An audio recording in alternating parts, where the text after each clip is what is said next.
वर्षा होते ही देखते हो कीट पतंग कितने कहां से आ जाते हैं। होंगे ना वहां तभी आए, नहीं तो कहां से आएंगे। इसी प्रकार से इन कुसंस्कारों का हाल है।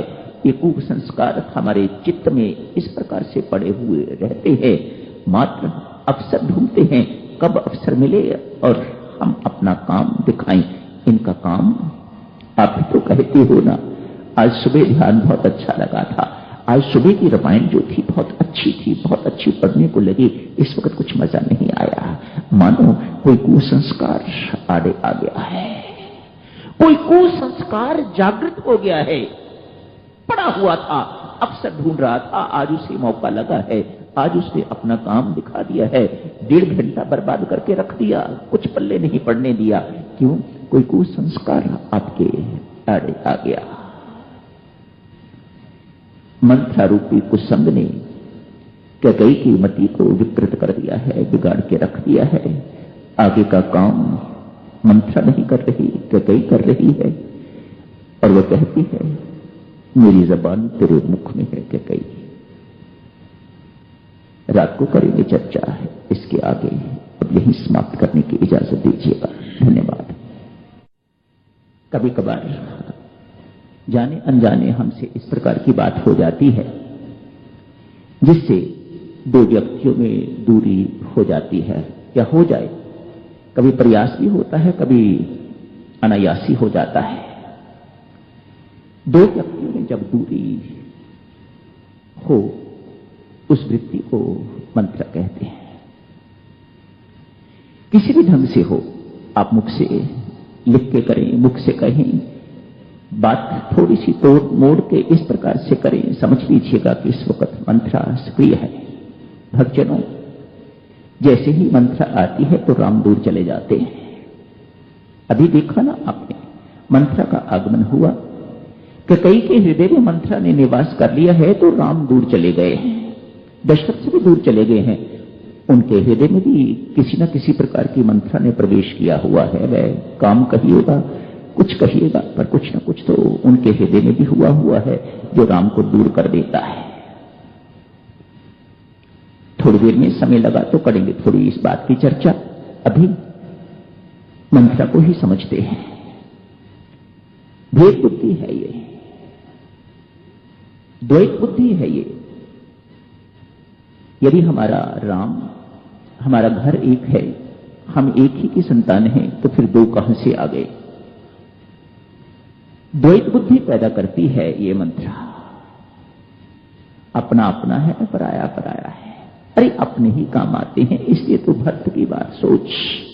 ये राम ने काम नहीं आना, ये कौशल्या ने काम नहीं आना, अपने ही काम आएंगे। जैसे मैं तेरे काम आ रही हूं, देख किसी ने आके तुझे कोई आके सलाह अच्छी नहीं दी, किसी ने आके तुझे बताया नहीं, मैं तेरी अपनी हूं, मैं तेरी अपनी ही काम आई हूं। अपने मायके से लेके आई हुई है मंत्रा को कैकेयी, साथी लेके आएगी और कोई नहीं लेके आया दासी, लेकिन ये दासी साथी आई हुई है। परमेश्वर ने कोई विशेष काम जो लेना होता इससे, ये ना होती तो शायद रामायण चलती ही ना, खत्म हो जाते। सो मंत्रा की भूमिका भी बड़ी आवश्यक भूमिका है। भगवान ने कोई चीज निरर्थक बनाई ही नहीं है। देवियों सज्जनों, कुछ भी देख लो आप, हर एक का किसी न किसी ढंग से मतलब है। मंत्रा ना आई होती कैकेयी के जीवन में तो रामायण ठप हो गई होती, रामायण चलती ना आगे।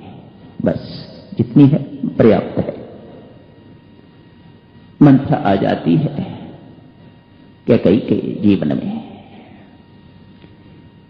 द्वैत भाव पैदा करती है, लड़ाई झगड़ा पैदा करती है, आपस में दूरी बना देती है ये मंत्रा। ये मंत्रा ऐसी ही वृत्ति है, हमारे अंदर भी कभी ना कभी आई रहती है। जब हम काम किया करते थे तो बहुत अच्छा काम होता था। अब औरों ने करना शुरू कर दिया है, हमें उनकी सहायता देने की आवश्यकता नहीं है। जब ना सहायता मांगने की आवश्यकता है, ना सहायता देने की आवश्यकता है, तो समझ लीजिएगा साधक जनों, कहीं ना कहीं मंत्रा काम कर रही है।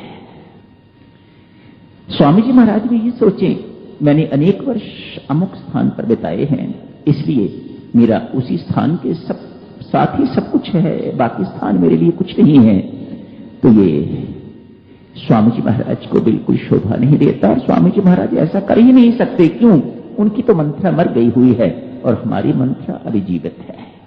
ये बातें हम तो सोच सकते हैं और हम सोचते ही हैं, हम करते भी हैं ऐसी बातें। ये अपने पराये का सिलसिला तो हम बना के रखते हैं।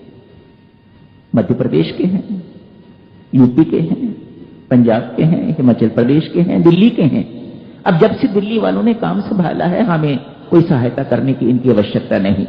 और नींद में एक निकालेंगे ताकि ये सिद्ध कर दिया जाए, जब हम करते थे तो बहुत अच्छा काम होता था। समझ लीजिएगा भक्तजनों, आप जितने मर्जी बड़े हो, समझ लीजिएगा उस वक्त मंत्रा काम कर रही है ना?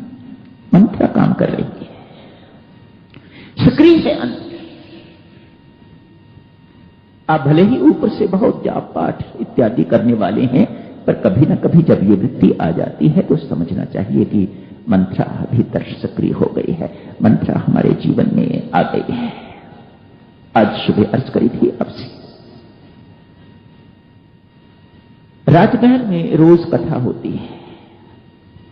महर्षि विशिष्ट सारे जितने भी कर्मचारी हैं उनको, या जितने भी राजमहल में रहने वाले हैं, राज परिवार के जितने भी सदस्य हैं, सब रोज महर्षि विशिष्ट से कथा सुनते हैं। और कथा महर्षि विशिष्ट द्वारा सुनाई हुई कोई साधारण कथा तो नहीं। एक और अत्यधिक प्रेम है, दूसरी ओर उच्च कोटि का त्याग है। अभी आपने ये चित्र देखा,